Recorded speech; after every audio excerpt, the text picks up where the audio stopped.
Hey, what's up guys? Tyler here, the real estate guy, helping you make better real estate decisions. And today I'm really excited about this video because I'm talking about PCSing to a different duty station to your next posting. And if you're a part of the military in any form or fashion, you know that this day was coming and it is finally here. So in this video, we're talking about Offutt Air Force Base here in the Omaha metro area and everything you need to know about Omaha, what it has to offer, what can you expect, and I'm also going to share some of the best tips that I've come across over the years working with military families moving into Omaha.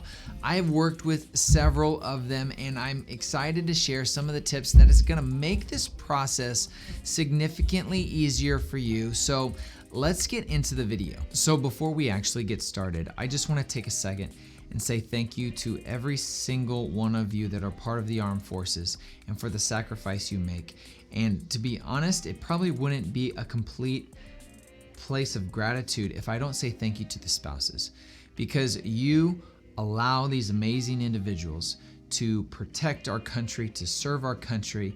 You put up with all the deployments, you put up with all of these PCSing moves across the country, across the world, and I just want to say thank you. I really appreciate everything that you've done for our country. So you probably have gotten your orders or you've requested orders to move to Offutt. And guys, Omaha is a great place. This is the good life. Well, actually, that used to be the old tagline. The new tagline is, we don't coast. Okay, so let's start out with the geography of where Offutt Air Force Base is located. It is located in Bellevue, in the south part of Bellevue. Now, it typically takes about 20 to 25 minutes to get around town. Unless you actually live in Bellevue, you live on base, or you live in Papillion, you can expect it to be about a 20 to 25 minute drive to get to base when you're going to work every morning. Now for the school districts, I know that for many families, school districts are very important. So I made this video right here that talks about all of the school districts and their rankings, the guidelines, everything that you would want to know to make sure you're putting your child or children in a good school. Now, Offutt Air Force actually has two elementary schools that are actually on base in the Bellevue School District. Bellevue, which I referenced in that video, really has a decent rating in the overall scale of the Omaha metro area compared to the rest of the schools. In addition to that, there is an on-base liaison that you will have access to help you through this process about the school districts, about getting your kids registered for schools. And don't wait if you're considering putting them in public schools. Do that right away, right when you get into town, because you don't know how long it's going to take to get the registration process. So you just want to make sure you do that immediately, no matter what season it is. Reach out to that school district to get them registered. Now, the most common question that I get from many military families is, should I live on base or should I live on off base? I've had people that just love the convenience of being on base. It's something that's really close. The next option is to be off base, but actually be within the Bellevue city limits. If you're within Bellevue, it is not but a maybe 5 to 10 minute drive to actually get to base, and it's very quick if you're actually within the Bellevue area. The next place that people tend to go to is Papillion. Papillion is a phenomenal school district. It has beautiful homes. The price range for Papillion is higher than the average price point of Bellevue. And I made this video right here that talks about the cost of living in the Omaha metro area. And it will give you a really good idea of the different areas of town and the housing prices in these areas. So be sure to check that one out as well.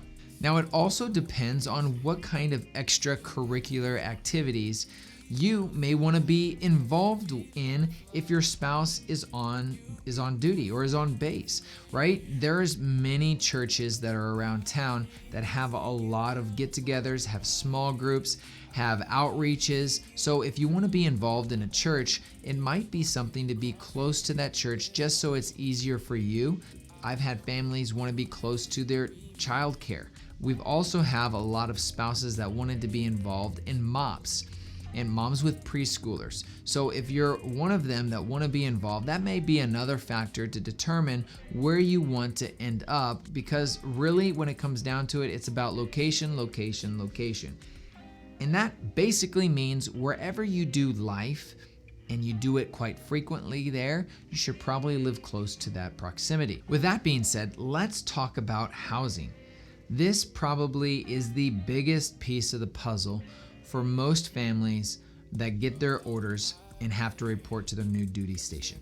Now, it is very, very common for families to consider between renting and home ownership. If you're looking at renting, I'll put in the link or in the description below a link to some providers that provide base housing for rentals and also off-base housing for rental properties as well. Now, when it comes to the rental side of things, there is not any single family homes for rent for the most part if you want to have an on base housing. The closest thing that you're going to get is duplexes. There are many duplexes that families are able to live in, rent, be on base, and be close to where they're working, and it makes it really, really convenient, and it's the closest thing that you're going to get to single family housing for the most part. Now, for those of you that have already tasted the benefits of homeownership, you're probably like, I don't even want to consider renting. And so you're probably going to be looking to purchase. Now, there are some unique tips and tricks that are going to make this process significantly easier. Maybe you've heard of them, maybe you haven't, and I'm going to go over some of those in the tips section later on in this video. But when we're looking at housing, that's where you're going to really want to have a boots on the ground person here locally. And that's honestly where I've come in for many of my families that I've helped, where I honestly am I'm the eyes and ears here, looking for them, going to bat for them. I've had many families that have purchased a home sight unseen, or they come into town and I'll spend an entire day, 2 days with them looking at houses. I actually have one set up for next week where we're going to be spending 2 days. They're coming in from California and we're going to be looking at houses for 2 days. And our goal is to find something that fits their needs within that time frame. Many times I start talking with families right when they get their orders, or if they've requested to be at Offutt in their planning stage. This is to allow enough time as possible to make this move as smooth as possible. Now, here are some tips that I would recommend to make this process smooth. First and foremost, get in touch with your landlord right away. Talk with them and ask them, what does this look like if I have a permanent change of station? What is that going to mean in regards to my lease? Am I going to be able to get out of it? Do I have to break the lease? Am I going to be charged? You're going to want to find that out so you can prepare properly and make sure there are no surprises down the road. Also, I recommend getting a GTC card or a government card for all your expenses during your transition from your previous location to your new location. Keep all your receipts, put it in a binder, get a PCS binder to keep track of all that, put all your important documents in there. It has just made this process much easier for many of the families that I've worked with. This is probably the most valuable tip that I can give to make this process as smooth as possible. And that's taking your permissive TDY, your time to actually look for a home, and put it on the same form when you're changing stations. When you request your change of station, you're going to be given a allotted amount of time to go from one location to another. Let's just say it's 8 days to make your travel. If you put it on the same form, your permissive TDY, they're going to give you an additional 10 days to start looking for your houses. And then if you wanted to add on to that any charged leave, or at the same time, you can actually group all that time together to make the transition from one station to the other more time, less stressful, find your home, get connected, and be able to have time with your family in the midst of this big transition that you're taking. Now, when you do arrive, you want to make sure that you allow enough time for the search. We're probably going to take at least 2 to 3 days to search for a home. Also, you probably want to get connected with a babysitter. If you haven't heard of Seeking Sitters, I highly recommend it. It's going to help you in that process, especially when you don't know anyone yet and you're looking for just that break, or you want to go on a date night with your spouse or whatever it may be. Seeking Sitters is a great resource for you. Also, in the description, I'm going to link a couple different Facebook groups that you can join and be a part of, so you can network with other moms, other wives, other spouses, and know what neighborhoods are best, what school districts they would consider, all the things that you would want to know that you can get from the inside. That will be extremely helpful. So I'll link that in the description. If you found this video helpful at all, please give me a thumbs up, consider subscribing, and if you're even thinking about making the move, please reach out. I'm happy to answer or talk on the phone. You can find my information in the description. And until next time, thank you for your service, and we'll see you in the next video.